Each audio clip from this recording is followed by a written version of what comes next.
খুব শান্তশিষ্ট ছিল, এত খারাপ কখনো দেখি নাই। জনক যে আসলে আমাদের আজকে এরকম একটা পরিবেশ এই নালী এলাকা হবে আমরা জীবন এলাকার লোকজনের উপর দিয়ে এলাকার লোকজনের কথাও নেয় না। এরা অত্যাধিক খুব পরিবেশটা খারাপ করে ফেলেছে এরা। সেই জন্যে খুব দুঃখজনক কথা। আমরা প্রশাসনের কাছে এবং প্রশাসনের ছত্রছায়া থেকে আমরা এই আমাদের পরিবেশটা সুন্দর করতে চাই।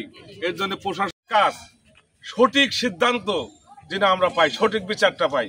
কিন্তু আসলে এখানে কোনো অনিয়ম কাজ হইতেছে, যেটা এলাকার লোকজনের কথাও কেউ শুনতেছে না।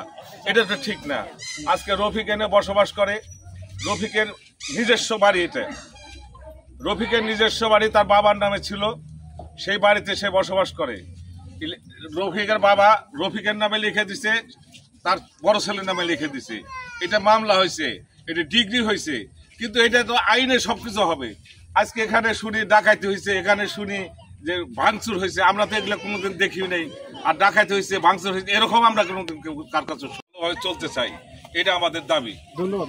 এলাকায় তো বড় হয়েছি, আমার বিরুদ্ধে আজ পর্যন্ত কেউ কোনোদিন বলতে পারে না আমি খারাপ। আমাকে চোর অপবাদ দেওয়া হয়েছে। এবং প্রশাসনের কাছে দৃষ্টি আকর্ষণ করছি, এলাকাবাসী এবং উচ্চ মহলের যারা আছে তাদের কাছে আমি আমার এই বিনীত অনুরোধটা রাখছি, আপনাদের এই মিডিয়ার মাধ্যমে এবং এই এলাকাবাসীর মাধ্যমে। আমাদের থানার ওসি স্যার আমাকে পা ভাঙে ফেলবে, আমাকে 10-12টা মামলা দিয়ে আমার জীবনটাকে বরবাদ করে দিবে, এই বলে আমার কাছ থেকে লিখিত না। এবং এই বাড়িটি আমার বিপক্ষ দলের মহিলার লিখিত দেওয়া হয় যে তার বাড়ি, তার ঘর, এবং আজকে 5টার মধ্যে আমাকে এই বাড়ি থেকে আমাকে উচ্ছেদ করা হবে।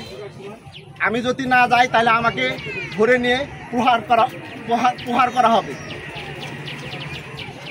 আমার দাবি আমি সুষ্ঠু বিচার, আমি যেহেতু কোর্টের রায় পাইছি, আমার আইনগত দিক আছে, আমি এই সুষ্ঠু বিচারটাই চাই।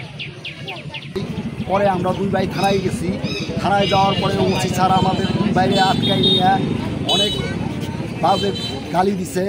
তারপরে আপনারা অনেক টর্চার করছে, 10-12টা মামলা দিবে এবং হাত পাও রফিকের হাত পাও বাড়িয়ে ভাঙ্গে দেবে, এইসব হুমকি দিয়া ভয় ভিত্তি দেখাইয়া এক পর্যায়ে আমাদের রুম আটকাই নিয়ে আমাদের কাছ থেকে জোরপূর্বক সে আমাদের কাছ থেকে সিগনেচার নিছে। এটা কি কাগজের ভিতরে আমি জানি না, আমরা বাধ্য হয়েছি সেখানে, মানে এলাকার সরল সোজা লোক, সেই হিসাবে আমরা ভয় ভিত্তিতে আমরা সিগনেচার দিয়ে তারপর বাধ্যতামূলক থেকে আমাদের আশা লাগছে। আমার দাবি এই ওসি স্যারের কেন এরকম করলো, কোন আইনে করলো, আমরা এই ওসি স্যারের এইখান থেকে পদত্যাগ চাই, এইখান থেকে বহিষ্কার চাই, এই ও থানায় দেখতে চাই না তারে। কালকে থানায় ওসি ফোন দিয়ে নিয়ে তারপরে টর্চার করছে। রাত 1টা-1:30টার দিকে তারা সাইড দিছে, এতক্ষণ তার সাথে টর্চার করছে, তার ভয় দেখাইছে, যে হুমকি দিছে যে তুমি যদি এখানে সিগনেচার না করো তুমি এইবার থেকে ছাইরা যাবে এই সম্পত্তি থেকে। আমার নাম জন্নাস্তর, আমি রফিকের বড় আপু। আমি সবার কাছে এটাই চাই, আমার ছোট ভাই খুব নিরহ। থানার ওসি যেসব কথা বলছে, আমি থানার ওসির বিচার চাই এবং মহাশয় এবং গ্রামের মান্যগণ্য সবার কাছে আমি এটাই চাইব, আমার ছোট ভাই যেন এই বাড়ি সূক্ষ্মভাবে সূক্ষ্ম বিচার নিয়ে যেন এইভাবে মাথা উঁচু করে যেন এই বাড়ি থাকতে পারে।